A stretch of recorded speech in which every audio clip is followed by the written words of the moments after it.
अगर आप किसी भर्ती परीक्षा की तैयारी कर रहे हैं और उसको क्वालिफाई करना चाहते हैं, अगर आप टेक्स्ट बुक के टेस्ट सीरीज को परचेज करते हैं, टेक्स्ट बुक के प्लेटफॉर्म से जुड़ते हैं, RCN कूपन कोड का यूज़ करते हैं, तो आपको भारी डिस्काउंट मिलेगा। 50 से 60% का डिस्काउंट मिल सकता है। इसलिए जब भी टेक्स्ट बुक के टेस्ट सीरीज को परचेज करें तो RCN कूपन कोड को यूज़ करना मत भूलें। अब मैं बात करूंगा सबसे पहले लेखपाल भर्ती के बारे में। देखिए, लेखपाल भर्ती के संबंध में इस चैनल के माध्यम से कई बार आपको बताया गया है। लोग कह रहे हैं, जैसा कि मैं पोस्ट देख रहा हूं सोशल मीडिया पर, मैं पढ़ भी रहा हूं, कई चैनलों के माध्यम से वीडियो बनाया गया और मैं बात करता हूं, लोगों को देखता हूं कि वास्तविक लोग किस तरह से आपको जानकारी देते हैं और आप भ्रमित हो जाते हैं। मैं आपको बताना चाहता हूं, कोई भी कैंडिडेट अगर परीक्षा में प्रतिभाग किया है तो लेखपाल का DB ज़रूर देगा। कुछ को मैं नहीं कह सकता, लेकिन ज़्यादा से ज़्यादा लेखपाल की DB में प्रतिभाग करेंगे। रीजन्स क्या है? देखिए, अगर ग्राम विकास अधिकारी की पोस्ट आ जाए, अगर आप कह दें कि आप इसकी DB मत दीजिए तो यह संभव है, कोई रुकने वाला नहीं है। अगर लेखपाल की भर्ती आ जाए और आप कह दें कि लेखपाल की DB मत दीजिए तो यह रुकने वाला नहीं है। अगर लोअर PCS की वैकेंसी आ जाए और आप कह दें कि लोअर PCS में आप DB मत दीजिए तो यह रुकने वाला नहीं है। असंभव वाली बात कभी नहीं करना चाहिए, क्योंकि लेखपाल नाम सुनकर, ग्राम विकास अधिकारी का नाम सुनकर, लोअर PCS का नाम सुनकर लोग DB देने जाते हैं। और नाम का मतलब क्या है आप लोग समझ सकते हैं, मुझे बताने की आवश्यकता नहीं है। इसलिए जो कटाव में बताया हूँ, संदिग्धों के आधार पर जो 15,000 संदिग्ध बताए गए हैं, अगर उस आधार पर वास्तव में लेखपाल भर्ती में धांधली हुआ है, लोग इन्वॉल्व हैं, उन्हें छांटा नहीं गया, तो 79 से 81 कटाव जाएगा। अगर कुछ एक्शन ले लिया गया, आयोग ने इस पर सोच विचार किया होगा, तो 77 से 79 कटाव जाएगा। अगर धांधली नहीं होगी, नामात्र की हुई होगी, जो कि लोग पकड़े नहीं गए या कुछ पकड़ लिए गए, तो कटाव 75 से 77 जाएगा। अब यह कंडीशन अप्लाई कब होगा?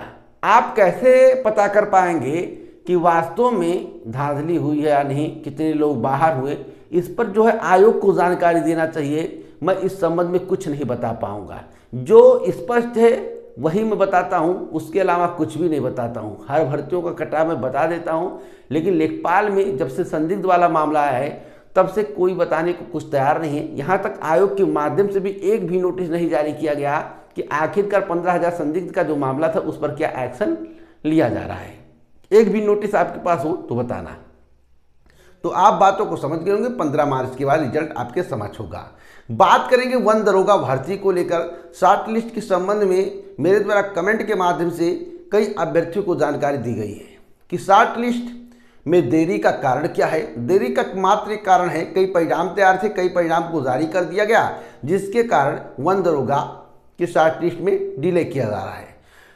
अब जो मुझे जानकारी मिली कि 15 अप्रैल के बाद और 15 मई के पहले वन दरोगा की परीक्षा हो सकती है, डेट डिसाइड हो सकता है। अगर निकाय चुनाव बीच में ना पड़ा तो प्रबल संभावना है, 99% मानकर चलिए कि 15 अप्रैल के बाद और 15 मई के पहले आप वन दरोगा परीक्षा में प्रतिभाग कर लेंगे। इतना मैं जानता हूं। अब मैं बात करूंगा शॉर्ट लिस्ट को लेकर कब जारी होगा। तो शॉर्ट लिस्ट जो है मार्च के प्रथम पखवाड़े तक किसी भी हाल में जारी कर दिया जाएगा। घबराने की आवश्यकता नहीं है, एक दिन भी आगे जाने वाला नहीं है। वीडियो एग्जाम की जहां तक बात कर रहे हैं, तो भैया वीडियो एग्जाम कराने के लिए बजट की आवश्यकता होती है। वीडियो एग्जाम कराने के लिए एजेंसी की आवश्यकता होगी।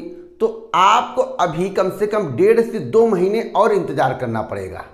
स्पष्ट बता रहा हूं, मई जून के पहले कोई संभावना नहीं है। मई जून के पहले कोई संभावना नहीं है, स्पष्ट रूप से बता दूं।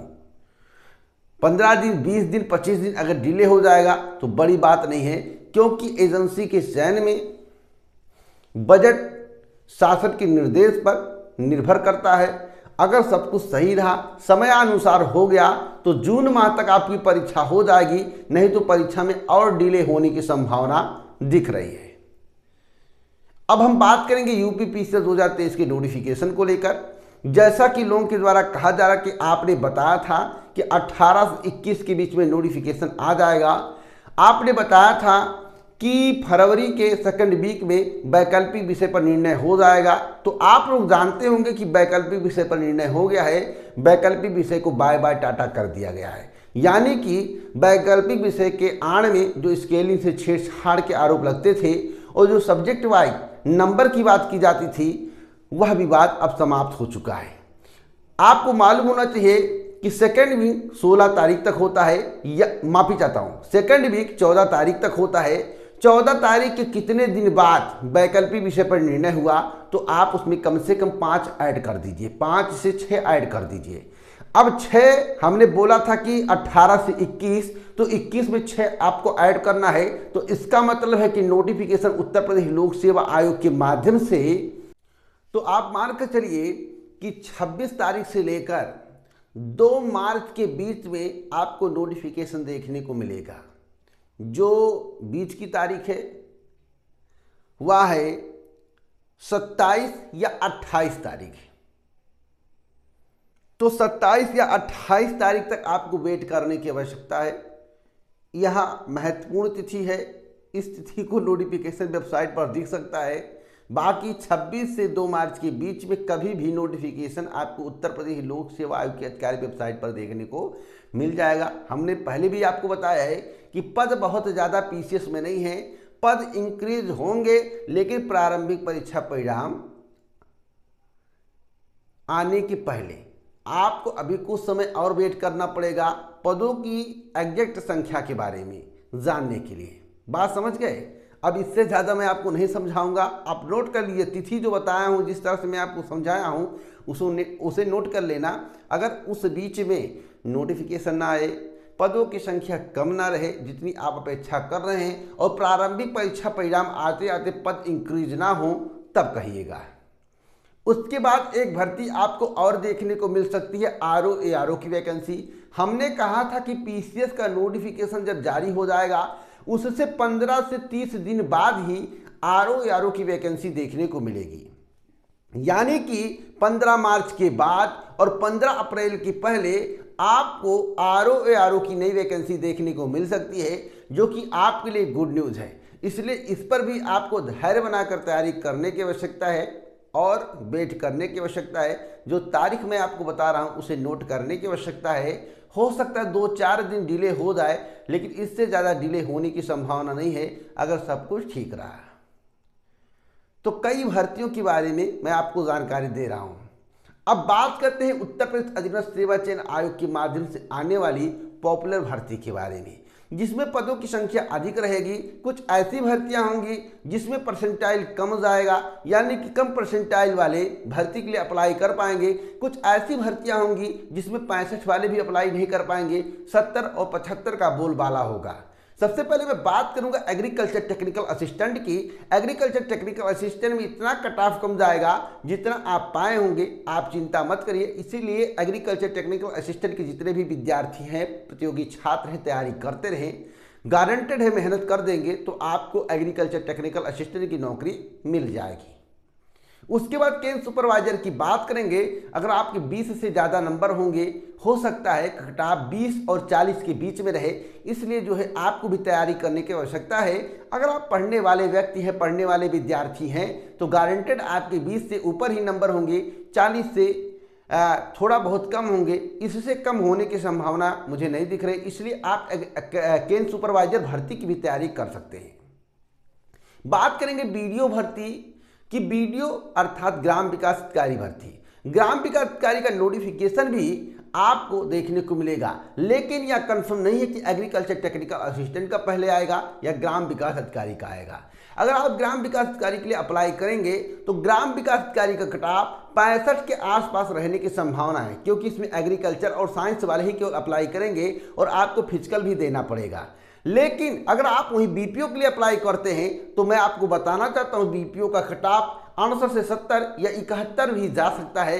इसलिए बीपीओ में कंपटीशन आपको ज़्यादा देखने को मिलेगा, कटाव हाई देखने को मिलेगा। एक बड़ा झटका आपको बीपीओ भर्ती में देखने को मिल जाएगा। इसलिए अगर आप बीपीओ की भर्ती की तैयारी कर रहे हैं तो कम से कम 68 से लेकर 71 तक आपका नंबर होना चाहिए। अगर आपका इस बीच में नंबर है तो उम्मीद करिए कि आप मुख्य परीक्षा में बैठ पाएंगे। अब हम बात करें जूनियर असिस्टेंट भर्ती के बारे में। जूनियर असिस्टेंट भर्ती में पदों की संख्या काफ़ी रहने वाली है, सभी भर्तियों से ज़्यादा रहने की संभावना है। एग्रीकल्चर टेक्निकल असिस्टेंट की जितनी वैकेंसी होगी उससे कम 800 से लेकर 1200 पोस्ट अधिक होगी। मैं आपको बताना चाहता हूं कि जूनियर असिस्टेंट में कट ऑफ लगभग 65 के आसपास जाने की संभावना है, इसलिए आप अगर 65 नंबर पाए हैं तो आप जूनियर असिस्टेंट भर्ती की तैयारी कर सकते हैं। ये सभी भर्तियां पेट 2022 के अंतर्गत उत्तर प्रदेश अधीनस्थ सेवा चयन आयोग के माध्यम से निकाली जाएंगी। जमकर तैयारी शुरू कर दें। अगर आपको बेहतरीन तैयारी चाहिए तो मैंने कहा कि टेक्स्ट बुक के टेस्ट प्लेटफॉर्म से जुड़ सकते हैं आरसीएन कूपन कोड का यूज करके, या फिर किसी अन्य प्लेटफॉर्म से जुड़ सकते हैं जो आपके लिए बेहतर हो, जिससे आपकी बेहतर तैयारी हो सके। बस इतना कहूंगा, जब भी जुड़िए तो आरसीएन कूपन कोड का यूज करके बेहतर प्रदर्शन के लिए, कम पैसे में बेहतर तैयारी के लिए परचेज कर सकते हैं। अब बात करूंगा मैं बहुत ही महत्वपूर्ण भर्ती के बारे में, जो कि डीएसएसबी के द्वारा निकाली गई है। अगर आप डीएसएसबी की वेबसाइट पर जाएंगे तो आपको जानकारी मिल जाएगा। कुल पदों की संख्या जो है 258 है। पदों की संख्या बहुत अधिक नहीं है, लेकिन पोस्ट के बारे में मैं आपको जानकारी दे दूं। पोस्ट है टेक्निकल असिस्टेंट जूनियर, उसके बाद बहुत सारे पोस्ट हैं इसमें, क्राफ्ट इंस्ट्रक्टर के पोस्ट हैं, उसके बाद हम बात करेंगे टेक्नोलॉजी, एनटीसी, एसटीसी इत्यादि के पोस्ट हैं।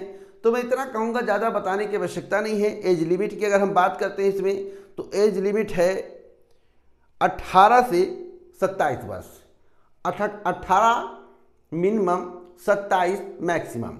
और मैं आपको बता दूं, अगर आप इस संबंध में विस्तार से जानकारी चाहते हैं तो आप डीएसएसबी की आधिकारिक वेबसाइट पर जाकर विस्तार से जानकारी नोटिफिकेशन के माध्यम से प्राप्त कर सकते हैं। दोस्तों, वही जानकारी मैं आपको देता हूं जो पूरी सत्य और सटीक होता है। अब मैं बात करूंगा सुपर टेट को लेकर। क्या उत्तर प्रदेश में सुपर टेट की परीक्षा 2023 में हो पाएगी? तो मैं बार बार आपसे कह रहा हूं कि सरकार भर्ती निकालेगी, आपको बजट से कुछ भी लेना देना नहीं होना चाहिए। अगर सुपर टेट की परीक्षा में प्रतिभाग करना चाहते हैं, नई प्राथमिक शिक्षक भर्ती देखना चाहते हैं, तो आपको थोड़ा प्रयास करने की आवश्यकता है। अगर आप प्रयास नहीं करेंगे, बैठकर केवल वेबसाइट देखते रहेंगे और खबरों को पढ़ते रहेंगे, या मेरी खबर को केवल सुनते रहेंगे, तो इससे आपको कुछ भी लाभ होने वाला नहीं है। बशर्ते थोड़ा प्रयास करिए, और मैं गारंटेड कहता हूं कि आपको नई प्राथमिक शिक्षक भर्ती 2024 लोकसभा चुनाव के पहले देखने को मिलेगा। लेकिन संख्या बल आपका अधिक होना चाहिए। सरकार तक अपनी बातों को आपको पहुंचाना पड़ेगा। जब तक आप अपनी बात सरकार तक नहीं पहुंचाएंगे, तब तक आपको नई प्राथमिक शिक्षक भर्ती देखने को नहीं मिलेगा। लेकिन हाँ, एक बार मैदान में आप आगे, संख्या बल दिख गया, सरकार तक शांतिपूर्वक आपका बात पहुंच गया, तो गारंटेड है आपको नई प्राथमिक शिक्षक भर्ती देखने को मिलेगी। इतना आप हम पर विश्वास करिए। लेकिन घर में बैठकर, मैं बार बार कह रहा हूं, लिट्टी चोखा खाने से कुछ नहीं होगा, मौज उड़ाने से कुछ नहीं होगा। केवल पढ़ना ही काम नहीं है, अपने हक की मांग करना भी काम है। तो आपको जरूर मैदान में आना चाहिए, शांतिपूर्वक सरकार से अपनी बात मनवानी चाहिए। आपको ज्ञापन के माध्यम इत्यादि माध्यम से अपनी बात को सरकार तक पहुंचाना चाहिए। मीडिया के माध्यम से सरकार तक बात पहुंच जाए तो बेहतर है। मैं तो अपनी तरफ से आपकी मदद कर रहा हूं। अगर आपको हमारी मदद करना है, सही सटीक जानकारी चाहिए, तो आप हमसे जुड़ सकते हैं। चैनल को सब्सक्राइब किए बिना मत जाइएगा, और जब भी सब्सक्राइब करिएगा तो बेल आइकन ऑल पर सिलेक्ट करके ही जाइएगा, जिससे नोटिफिकेशन आप तक सबसे पहले पहुंच जाए। पूरा वीडियो सुनने के लिए दिल से धन्यवाद। इसी प्रकार की ऑथेंटिक जानकारी के लिए आप हमसे जुड़ सकते हैं।